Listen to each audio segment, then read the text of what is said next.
Studio 16 and Robert Center in the heart of New York City. It's the Tonight Show, starring Jimmy Fallon.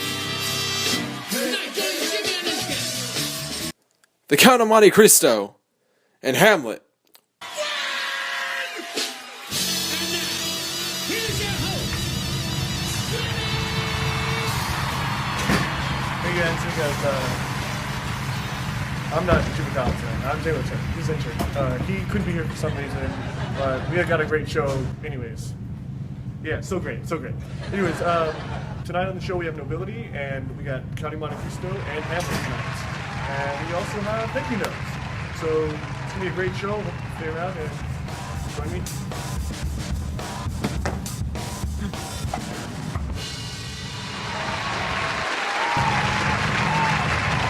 Alright, well, let's get started. So good. So good.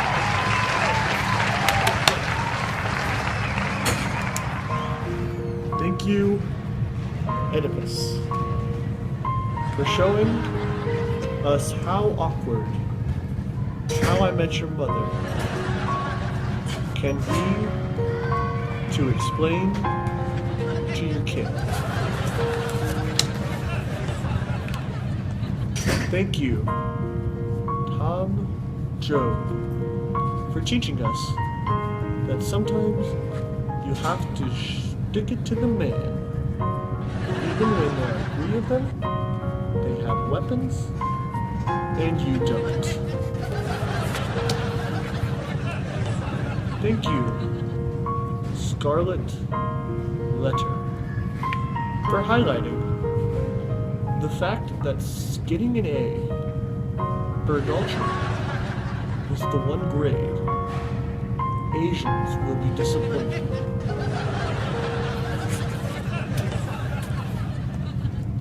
Thank you, Jane Eyre, for proving that a Beauty and the Beast love story can work out, especially when the Beast dies and her husband finally becomes available. Thank you, Huck Finn, for showing Donald Sterling's childhood conflict with racism, like your ending. Sterling's issues were not resolved. Thank you, Heart of Darkness, for outsourcing Huck Finn to the conflict. Well, thank you. Hope you stick around. Here I come, yeah.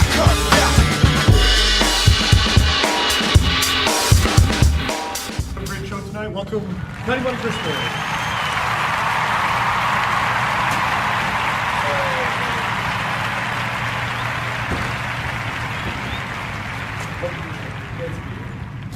Well, for those of us who don't know, tell us a little about yourself, Count.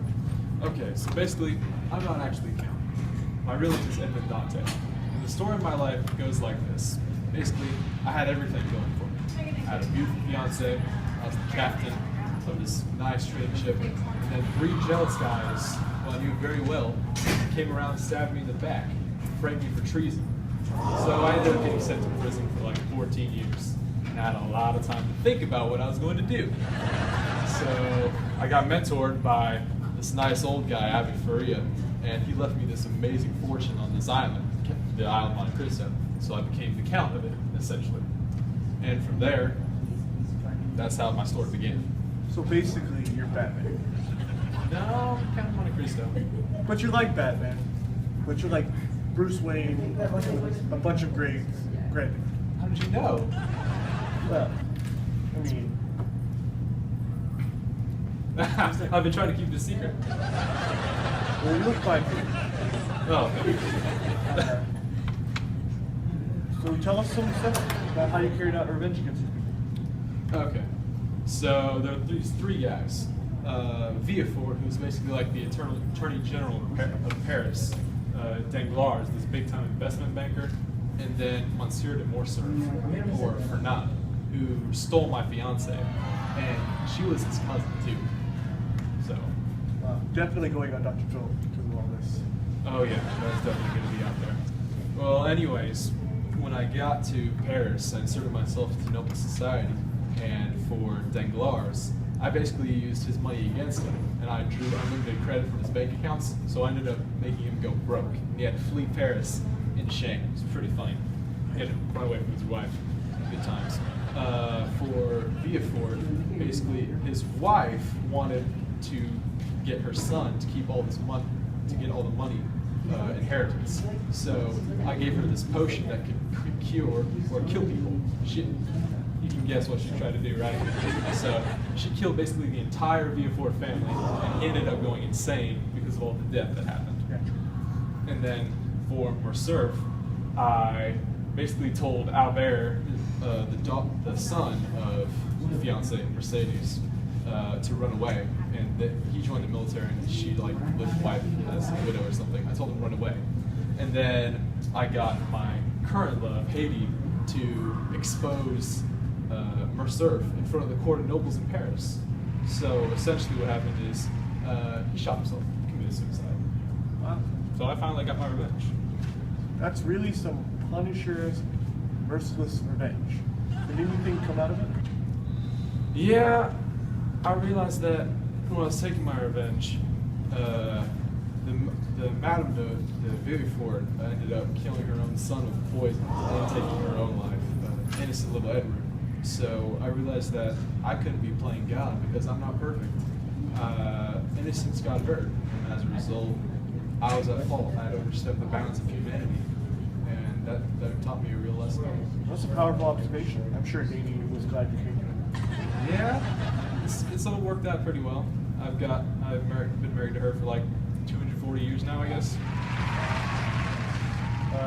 Almost too good, kind of like absurdly good. Yeah. Talk about your Deus Ex Machina, right? Well, hey, listen, thank you for joining us today. Be sure to catch the County Monte Cristo in the self-titled book, and be sure to inspire. Oh, Revenge on ABC Sunday nights, right? At 9? Yes. All right. When we come back, Hamlet comes into the house. We talk about revenge scheme. Give it up for the Roots. Here I come, here I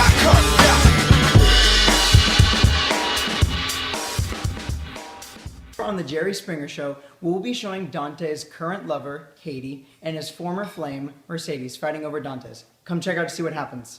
Here I come, here I come, Welcome back to the show. We had to move downstairs because of a fire upstairs, but everything's okay. We're getting back to the show. Our next guest is going to be one of the most famous and most confused characters in all of literature. Please welcome Prince Hamlet.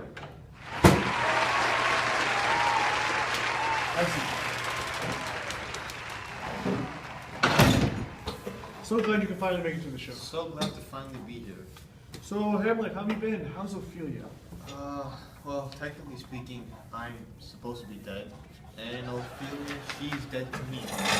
All right, and how about your friends, Rosencrantz and Guildenstern? Rosencrantz and Guildenstern are dead. How about your mother? She's dead too. Okay, let's change this topic. Why don't you tell the crowd a little bit about yourself?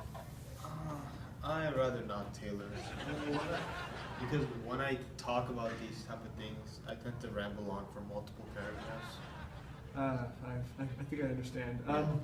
Okay, then never mind. Let's talk about something else. First, let's talk about your elaborate plan for revenge. First, why did you do it? Well, did you read the book? I didn't really have a plan for revenge. I sparked it. It. Such a great trooper. Such a great trooper. I mean, yeah, but I honestly did not have much of a plan for revenge. I kind of let things happen. I was thinking about it the whole time, whether to do it or not. Okay, so why did you kill Ophelia's father in the process? That was an accident. You could say it's like collateral damage. He was hiding, he was like being a creeper and hiding behind the curtain when I was talking to my mother. I mean, who does that? So, if you think about it, he had it coming to him.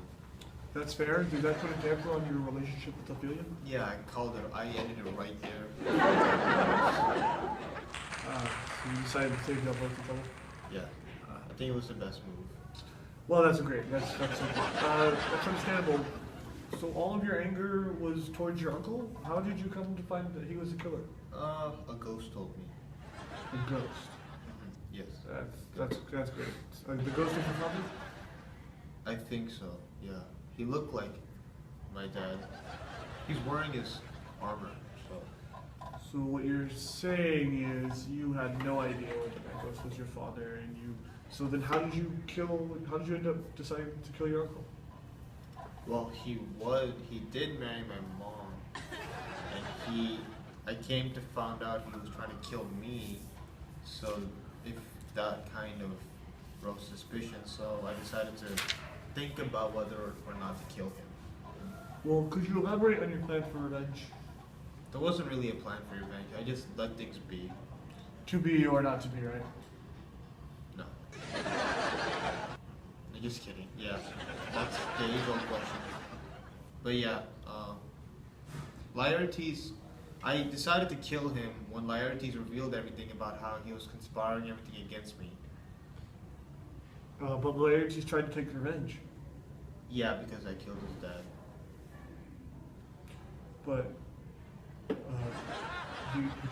who was the cause of everything? Claudius? Yeah, we found Laertes, after we found out Claudius was behind all this, everything kind of simmered down. Okay. Me and Laertes were cool after that. But you still killed his father. Oh yeah, that was an accident, Okay. it was his fault. So basically he was your foil, and Yeah, yeah, that's a good way to say it. yeah. And so what you're saying is that you had to contemplate on carrying out revenge, and Laertes did not. You are very decisive, and Laertes is a quick to anger kind of person. Did you get that off of Spark Notes? Yeah, that was in the analysis. But Nice. Yeah, you could say that. That was good. Good job, Spark Notes. well, thank you for coming on the show. I'm glad to have you. Give it up one more time for Prince Hamlet, everybody. All right, well, you guys go. Thank you. Thanks for coming on our show. Remember, tomorrow we're going to have Justin Timberlake and special poetic guest, Dirty Duncan and the Boys. Hope you can come around. See you tomorrow.